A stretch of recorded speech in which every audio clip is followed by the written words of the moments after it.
Hi, this is Mark Geyer, and this is my Snapshot.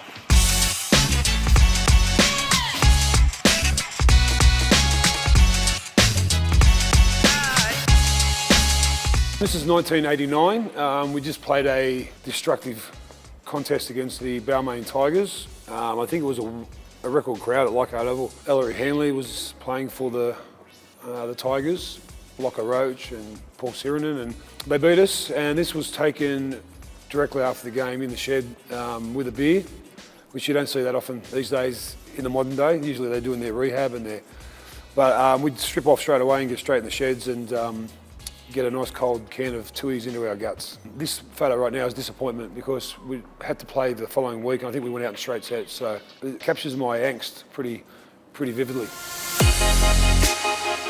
Yeah, this photo is 1990. Penrith had just made their first grand final. We didn't know at the time that we made the grand final in the prelim against the Raiders, but we kind of lost it in the lead up because we had civic receptions, we had ticker tape parades, we made shirts up, and we kind of, all of a sudden, then the game was upon us, and we didn't kind of give the game the respect that we should have. And I was one of them guys who used to watch rugby league grand finals all the time, and I always said to myself, I'm not going to be one of them guys who sits on the ground after a game and cries. But until I was there, and then the first thing I did was sit on the ground and cry when we lost. So I never watched this game back once. I've never watched it back.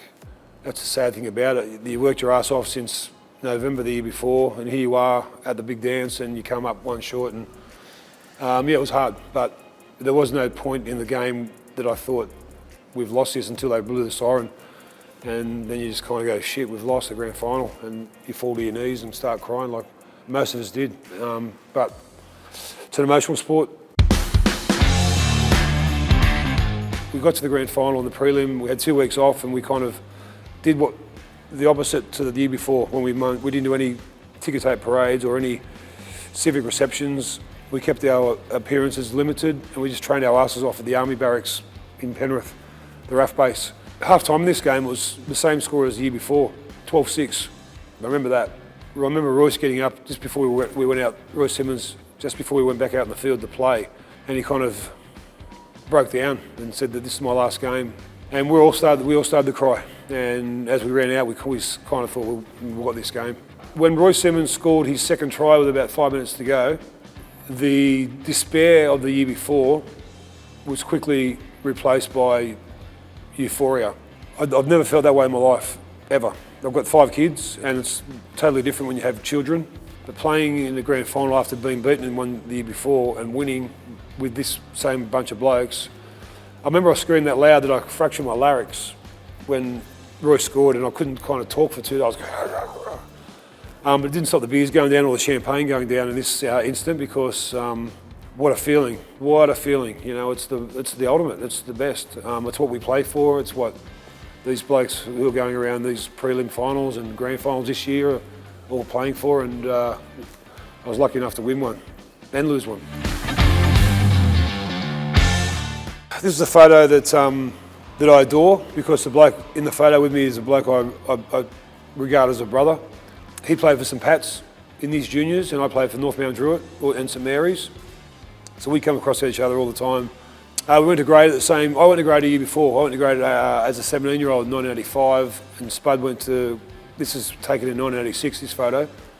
We're both playing under 23s for Penrith. The late great Bobby Fulton kind of gave me and Mark the nicknames of Smash and Crash. Out of all the footy players I've known and been around, I've known Mark the longest. I love him. He's a soul brother. You know, he's someone I'll do anything for.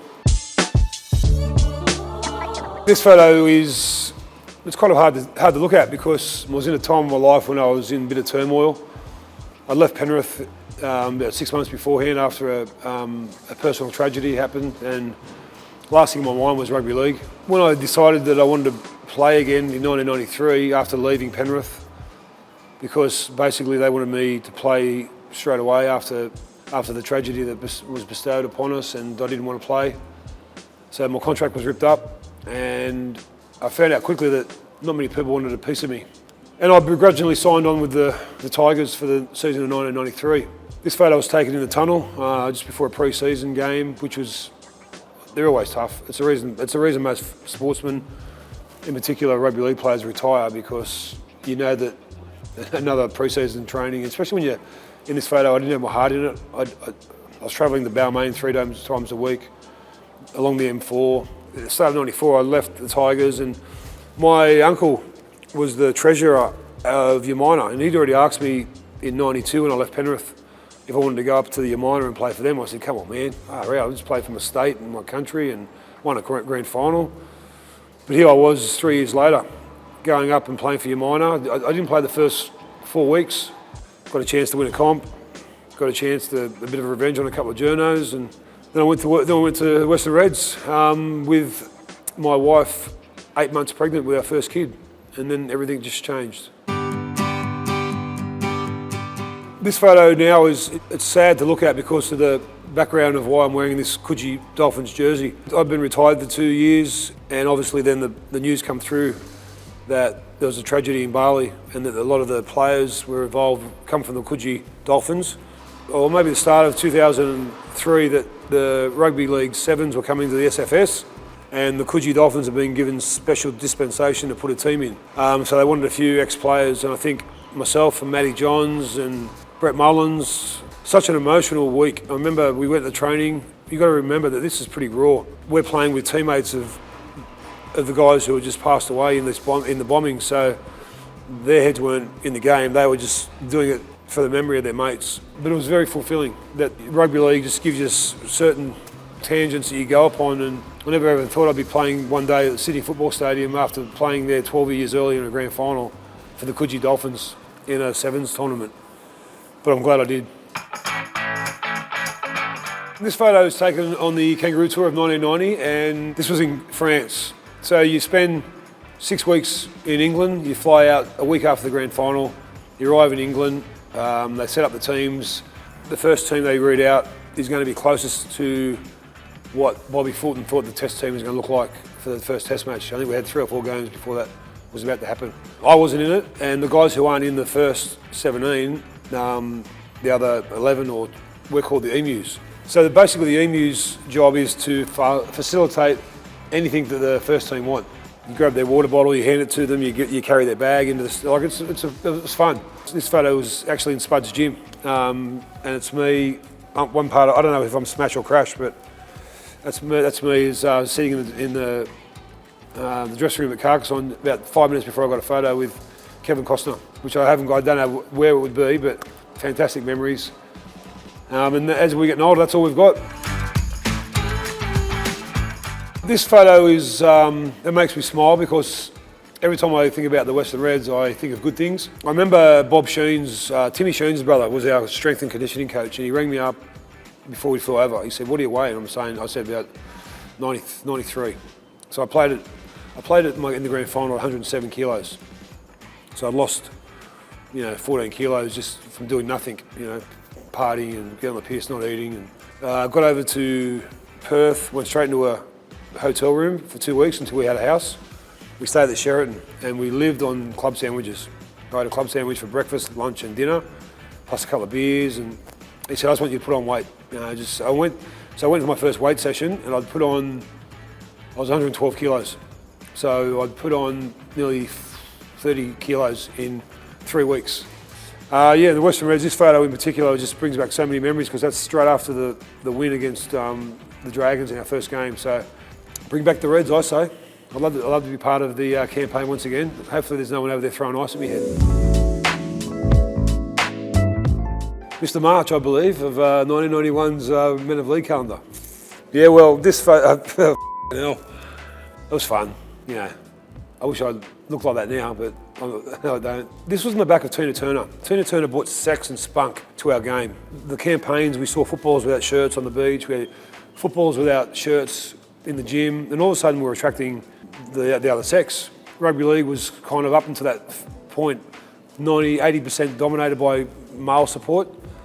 But I think once Tina Turner came and her campaigns were simply the best, and what you get is what you see, all of a sudden it opened doors for different things, and this was a byproduct of that. The calendar that would come out each year, and you'd kind of feel pretty pumped if you got asked for it. I remember they did one in 1990, and I kind of didn't do it. I wanted to see how it went. And after seeing the photos of the guys that went before us, I went, oh, you know, if I get asked, I'll do it. What they gave me was these little fishnet underpants. But yeah, it was, I think I was Mr. March 1991, and I wanted to be December because that's the year my birthday is, but they said, mate, come on, there's better looking blokes than you later in the year. But it's fun. Yeah, look, obviously no social media back then. You do anything to promote the game and promote yourself because you had no platform to do it. So I never knocked many things back. You know, I did a couple of commercials for different people, but this was fun. This was something that I think they should bring back because it'd be good to see a modern day Men of League calendar as well. This was in 2000, my last year in NRL, and I was a semi-regular on the footy show, and they said, can you come in and be a guest host because we've got Dennis Rodman in town? I went, what? Not only am I a mad basketball fan, but I was a mad wrestling fan, WWF, which then went to WWE. And an offshoot of that was the WCW, which Rodman was in town to promote. We didn't see him before usually when you see a guest, you like to go up and shake their hand and meet them. But Rodman was coming in hot, basically jumped straight out of a limo, straight on the set in an ad break, because they were saying, where is he? So he's come out, he's sitting at the desk, and I said, I'll ask the first question because I know all about wrestling. I was nervous because I was talking to Dennis Rodman, one of my, I don't know, not idols, but a bloke I really respected, especially I was a Chicago Bulls fan. And he sat down and I started asking him the question. I said, what's it like to be out here in WCW, WWF, you're with the animal, you're with this bloke. I asked him about 8 questions in one question. And he looked up at the camera, he goes, I don't understand a word that guy said. I did not cop shit. I got the nickname Mumbles after that because I didn't know what to say, and I didn't know how many questions I was going to get with Rodman, and I didn't get a chance to meet him after the show either because he jumped straight back in his limo and took off after his segment. So my one confrontation with Dennis Rodman was him thinking I'm a wanker. Oh well, the shit we do.